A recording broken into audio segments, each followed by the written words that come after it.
تاریخ کے تناظر میں دیکھیں تو بھی ایک بات سمجھ لیں، ایک رائے ہے ہی یہ کہ جو ہندوستان کا جو برہمن ہے خاص طور پہ،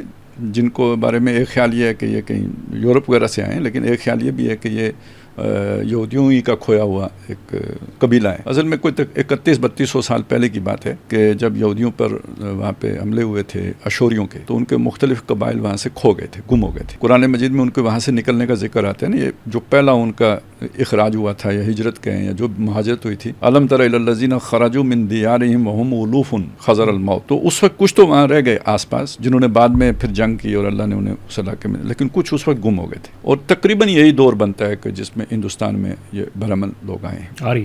آرینس جب آئے تو اچھا پھر کچھ چیزیں ان کی آپس میں بہت ملتی بھی ہیں۔ مثلاً آپ دیکھیں گائے کا مسئلہ دیکھیں،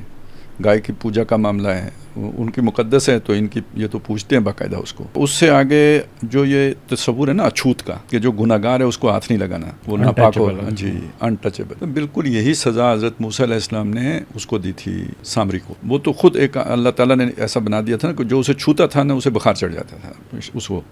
سامری کو، تو دور سے ہی کہتا تھا مجھے چھونا نہیں، تو گویا گناہ گار کی یہ سزا ہے، یہ بھی ان سے ہے۔ پھر جو سامری کا بچڑا تھا جو اس نے بنایا تھا، اس کو انہوں نے آگ میں جلا کے تو اس کی خاک کو دریا میں بہا دیا تھا۔ یہ اپنے مردے کے ساتھ وہی کام کرتے ہیں، رنگ پیلا، سود خوری، وہ عیاری مکاری، اچھا یہ جو ہے نا ہوس جو ہے نا دنیا فتح گیری کی ہوس، دوسروں کو دبا کے رکھنا، چوزن پیپل ہونے کا تصور برہمن کا جو ہے تو جو ان کا ہے، یعنی کوئی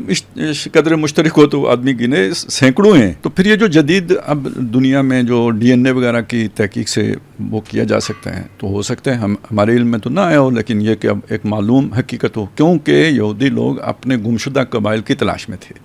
اس کے لیے انہوں نے دنیا بھر سے ڈی این اے جمع کیے، تو وہ اگر اس طرح کی کوئی چیز نکل آئی ہو تو ایک اضافی بات ہے۔